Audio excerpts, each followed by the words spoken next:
এগৰাকী মাতৃৰ হিয়াভৰা কাণ্ড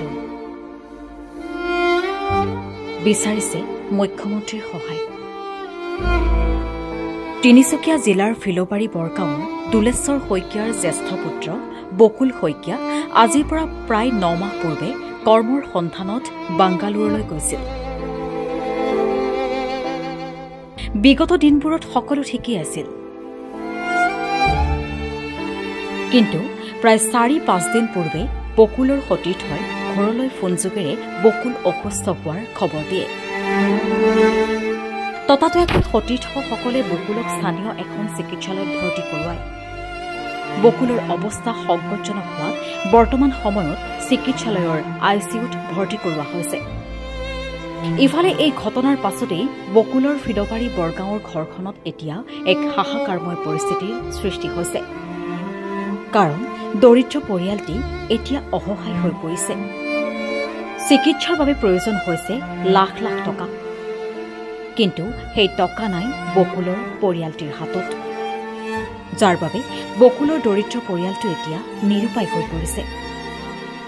পৰিয়ালটোৱে বিচাৰিছে ৰাজ্যৰ মুখ্যমন্ত্ৰী ডক্টৰ হিমন্ত বিশ্ব শৰ্মাৰ সহায়। মোৰ পুত্ৰক সহায় কৰক, আমাৰ পৰিয়ালটোক ৰক্ষা কৰক। এইদৰে হিয়াথা কৰি কান্দি কান্দি বকুলৰ মাতৃয়ে মুখ্যমন্ত্ৰীক জনাইছে প্ৰাৰ্থনা। আজি 9 মাহ মানৰ আগতে ধৰ সি কৰ্মসূত্ৰে বেংগলৰলৈ গৈছিলে।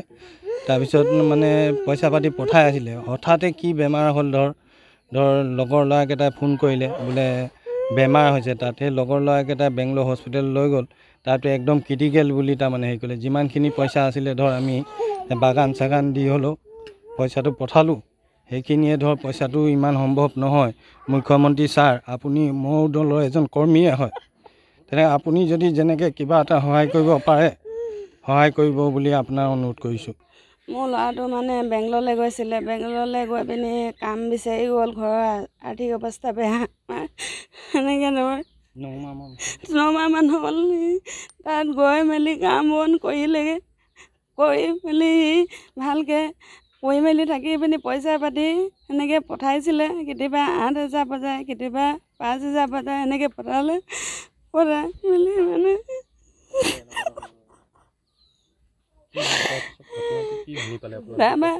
তাৰ বেমাৰ হৈছে বুলি লগৰ ল'ৰাই ফোন কৰিলে কৈছে আমুক টকা লাগে তামুক টকা লাগে, কৈছে খুব বমি হেনো হৈছিলে, হেনো বৰ ডাঙৰ বেমাৰ হৈছে কৈছে। এতিয়া ৰিপৰ্টত একোৱে ধৰা নপৰা বুলি কয়, আকৌ পৰে বুলি কয়। এনেকৈ বহুত পইচা পাতি, কিডনীৰ টাবুল পৰিছে কৈছে, লিভাৰৰ টাবুল পৰিছে কৈছে। এটা মেছেজ দিব বিচাৰিছোঁ যে আমাৰ মৰমৰ ভাইটি তথা এই আমাৰ গাঁৱৰে নিবাসী দুলেশ্বৰ শইকীয়াৰ পুত্ৰ জ্যেষ্ঠ ল'ৰা বকুল শইকীয়া, তেওঁ যিহেতু কৰ্মৰত, তেখেতৰ ঘৰৰ আৰ্থিক অৱস্থা দুৰ্বল হোৱা হেতুকে তেখেতে বাহিৰত বেংগলোৰত কাম কৰিবৰ কাৰণে আজি 9 মাহৰ আগত গুচি যায়। সকলো ঠিকেই আছিল। ল'ৰাটোৰ যিহেতু ঘৰলৈও টকা পইচা কিছু পঠাই আছিল বুলি আমি ইতিমধ্যে জানিছোঁ, আৰু তেওঁ মানে কথা বতৰা প্ৰতিদিনাই ঠিকেই পাতি আছিল। অচানক আজি 4 দিন হ'ল, 4 দিনৰ দিনাখনে তেওঁ ৰাতি প্ৰায় 2টামান বজাত বমি কৰিছে বোলে। ইমানেই বমি কৰিছে, বমি কৰি তেওঁ একেবাৰে চেঞ্চুলেছ হৈ গৈছে। তাৰপিছত কি হ'ব কি নহ'ব বুলি কৈ লগৰীয়াই ওচৰতে এখন হস্পিটেল নিলে। হস্পিটেলখনত আমি নোৱাৰিম বুলি কৈ আন এখন হস্পিটেললৈ ফৰৱাৰ্ড কৰিবলৈ তেওঁলোকে ক'লে। তেওঁলোকে কৰি কিবা বেংগলোৰৰ কিবা গ্ল'বেল হস্পিটেল শ্ৰীলক্ষ্মী বুলি এখন হস্পিটেলত তেওঁলোকে আজি 4 দিন হ'ল তাতে ICUত বৰ্তমান তেওঁ পৰি আছে। তো গতিকে কথা হ'ল কি, ICUত পৰি আছে মানে তেওঁ আজিলৈকে একো এটা পজিটিভ ৰিজাল্ট পোৱাই নাই।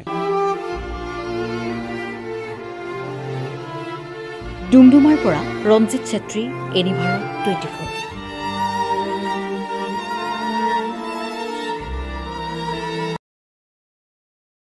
ৰব, আপুনি যে এটা অপৰাধ কৰিবলৈ গৈ আছে, আপুনি জানেনে? এই নাবালিকা গৰাকীক এতিয়াই বিয়াত বহোৱাটো যে এটা অপৰাধ, আপুনি জানেনে?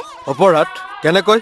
মোৰ ছোৱালী, মোৰ কথা। তুমি যিয়েই নোকোৱা ভূঞা, 18 বছৰৰ তলৰ যিকোনো কন্যা সন্তানৰ বিয়া দিলেই আইনগতভাৱে এক দণ্ডনীয় অপৰাধ। বিয়া দিয়াজন যিমান দায়ী, বিয়া পতাজনো সমানে দায়ী।